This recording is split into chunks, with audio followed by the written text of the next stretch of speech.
Welcome back, dears. In the last video, I have told that Bibin Babu was totally addicted in reading books, and while he was buying books, he had seen a person named Parimal Ghosh who was mentioning about his trip to Ranchi. But Bibin Chowdhury or Bibin Babu was unable to recollect anything. So let's see what happened after that. Bibin Babu's car was safely parked in Bertram Street by the Lighthouse Cinema. He told the driver as he got into the car, "Just drive by the Ganga, will you, Sitara?" Driving up the Strand Road, Bibin Babu regretted having paid so much attention to the intruder. He had never been to Ranchi, no question about it. It was inconceivable that he should forget such an incident which took place only 6 or 7 years ago. He had an excellent memory unless Bibin Babu's head reeled. Here, Bibin Babu went towards his car that was parked in Bertram Street nearby Lighthouse Cinema. And as he sat in the car, he told his driver, Sitaram, to drive by the Ganga. So Sitaram is his driver. And while the driver drove up the Strand Road, Bibin Babu felt immense regret at having given so much importance to the man. He knew he had never been to Ranchi and he was sure about it. He knew it was impossible for him to forget about such an important time of his life, and that too not from very long. It was only a period of 6 to 7 years, and regardless, he had no doubts related to his flawless memory unless his head was shocked or confused. Was he losing his mind? But how could that be? He was working daily in his office. It was a big firm and he was doing a responsible job. He wasn't aware of anything ever going seriously wrong.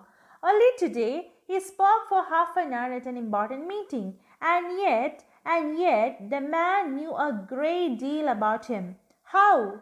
He even seemed to know some intimate details.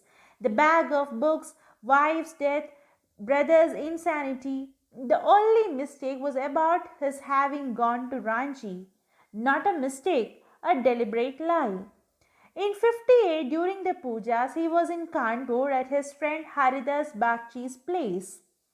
All Bibin Babu had to do was write to no, there was no way of writing to Haridas. Bibin Babu suddenly remembered that Haridas had left with his wife for Japan some weeks ago and he didn't have his address. Here we can see that Bibin Babu is so much worried about all these things. And he believed that it is quite impossible for him to forget something because he is working in a big firm and he is doing his work very properly. And he had a very responsible job even. And even if there was something not right, he never realized that there was something major going on with him.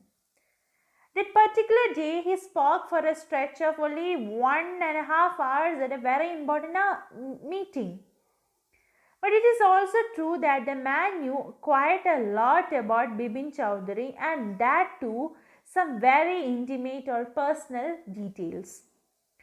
Details like wife's death, bag of books, and brother's insanity are quite intimate details for a stranger to know about. The man was right about everything except the fact that Bibin Babu had been to Ranchi. The man was not making a mistake, but he spoke a deliberate lie. Bibin Babu was sure that he was in Kanpur at the pujas in 58 and he stayed at his friend Haridas Bagchi's place. And Bibin Babu just needed to write to Haridas to clear the matter, but he suddenly remembered one thing, that Haridas and his wife, they have gone to Japan just a few weeks ago, and he is not having his new address. So now Bibin is confused what to do now. But where was there need for proof? He himself was fully aware that he hadn't been to Ranchi, and that was that. Now, Bipin Babu thought that there was no need for any proof because he was quite sure that he had never been to Ranchi and there was no doubt about it. The river breeze was bracing, and yet a slight discomfort lingered in Bipin Babu's mind. Around Hastings, Bipin Babu decided to roll up his trousers and take a look at his right knee. There was a mark of an old inch long cut. It was impossible to tell when the injury had occurred. Here, the breeze along the river was comforting, but Bipin Babu's mind was not feeling peaceful.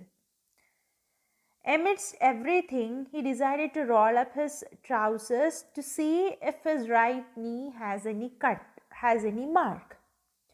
And he did find an inch long cut, but it was nearly impossible to infer the date of the injury. He is unable to remember at which date this injury happened, in which year or how many years before this injury happened.